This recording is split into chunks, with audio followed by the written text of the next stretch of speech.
Assalamualaikum warahmatullahi wabarakatuh. Pada episode 48 ini, saya akan memperbincangkan upaya pembaruan tasawuf, bahwa pada masa kehidupan Imam Al-Ghazali telah terjadi pertentangan dan permusuhan yang sangat serius antara ulama syariat dengan ulama hakikat, atau antara ulama fikih dengan ulama tasawuf. Dengan pengertian lain, telah terjadi pertentangan, dan pertentangan itu disebut dengan istilah pertentangan ahlul dhawahir dan ahlul bawatin, atau pertentangan antara eksoterisme dengan esoterisme. Kelompok ulama syariat atau ulama fikih menuduh para pengamal tasawuf itu seringkali meremehkan syariat, meremehkan ritual-ritual dalam Islam, termasuk meninggalkan sholat. Sementara kelompok ulama hakikat atau ulama tasawuf menuduh para ulama syariat itu hanya umek saja ketika mengangkat tangan, tetapi lupa meluruskan hati. Pertentangan dua kelompok ini berkembang menjadi permusuhan. Sesungguhnya permusuhan ini telah berlangsung sangat lama, sehingga meresahkan umat Islam dan membahayakan. Bahaya ini bukan hanya terhadap persatuan dan kesatuan umat Islam semata, tetapi juga membahayakan terhadap keutuhan ajaran Islam itu sendiri. Kelompok pendukung tasawuf meyakini kebenaran amalannya, kendatipun sebagian mereka meremehkan ritual-ritual dalam Islam.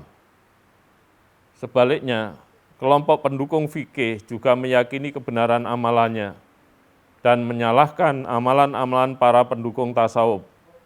Sementara itu, para ulama Ahlus Sunnah wal Jamaah pada saat itu berada pada kubu para pendukung syariat atau pendukung fikih. Oleh karena itu, hal semacam ini kalau dibiarkan terus berlangsung maka bisa membahayakan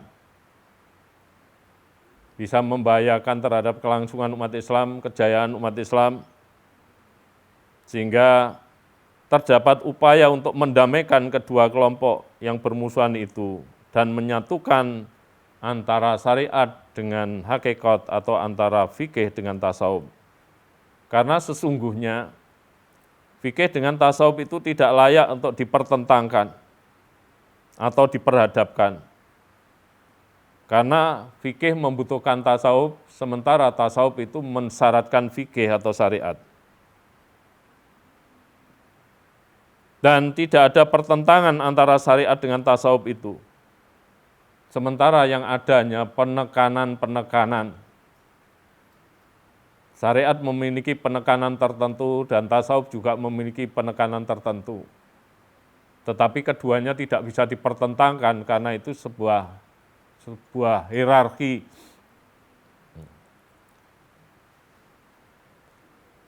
Kemudian hadirlah para ulama yang memiliki kepedulian untuk memperbarui tasawuf dengan cara memadukan syariat dengan hakikat atau memadukan antara fikih dengan tasawuf menjadi suatu paduan yang harmonis sekali.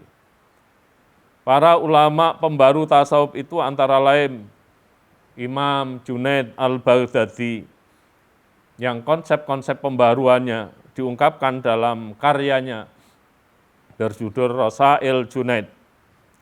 Kemudian Imam Al-Qusairi yang konsep-konsep pembaruannya diungkapkan dalam kitab Ar-Risalah Al-Qusairiyah. Kemudian Imam Al-Kalabazi, di mana konsep-konsep pembaruan tasawufnya itu diekspresikan dalam kitab karyanya At-Ta'arufu li Ahli Madhabit Tasawuf. Kemudian Imam Abu Syarat At-Tusi, di mana konsep pembaruan tasawufnya itu diungkapkan dalam kitab karyanya yang berjudul Al-Luma fi Tarikh Tasawufil Islami. Dan puncaknya pada Imam Ghazali, di mana konsep-konsep pembaruan tasawuf yang diracik dan didesain oleh Imam Ghazali itu tersebar di berbagai kitab, mulai dari Ihya Ulumuddin, kemudian Al-Munqidh Minad Dhalal, kemudian Mishkatul Anwar, kemudian dalam kitab yang berjudul Kimya'us Sa'adah, dan kitab yang berjudul Bidayatul Hidayah. Dalam kitab Al-Munqidh Minad Dhalal, Imam Ghazali menyatakan, kalaulah ada orang meskipun hebat, mampu berlari di atas air, tetapi tidak menjalankan syariat, kata Imam Ghazali, setan dia.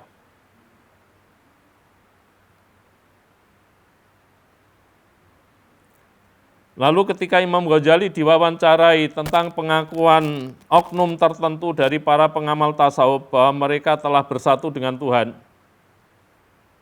Al-Ghazali menjawab bahwa kasus itu hanyalah pengalaman orang yang sedang asik masuk saja. Namun setiap kata-kata yang digunakan untuk menjelaskan kasus itu selalu menimbulkan salah paham.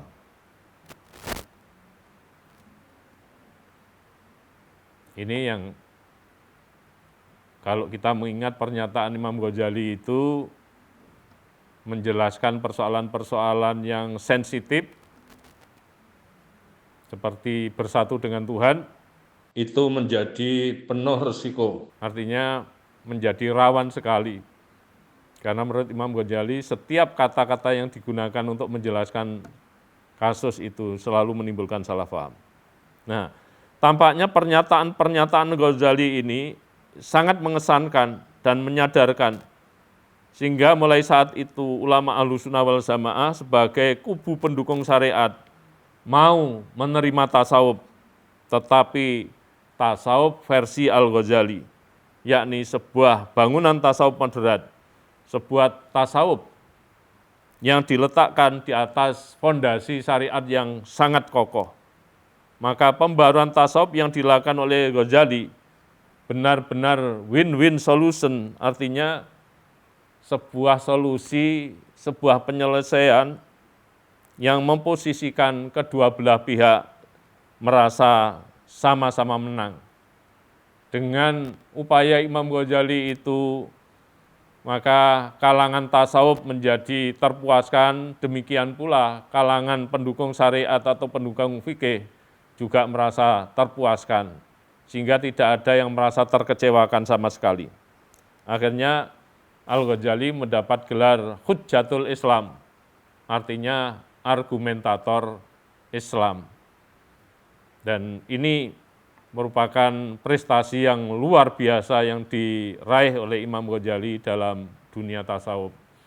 Sehingga Imam Ghazali kemudian menjadi panutan bagi ulama-ulama tasawuf hingga sekarang ini. Demikian yang bisa saya sampaikan. Ihdinas siratal mustaqim, wallahul muwaffiq ila aqwamit thoriq. Wassalamualaikum warahmatullahi wabarakatuh.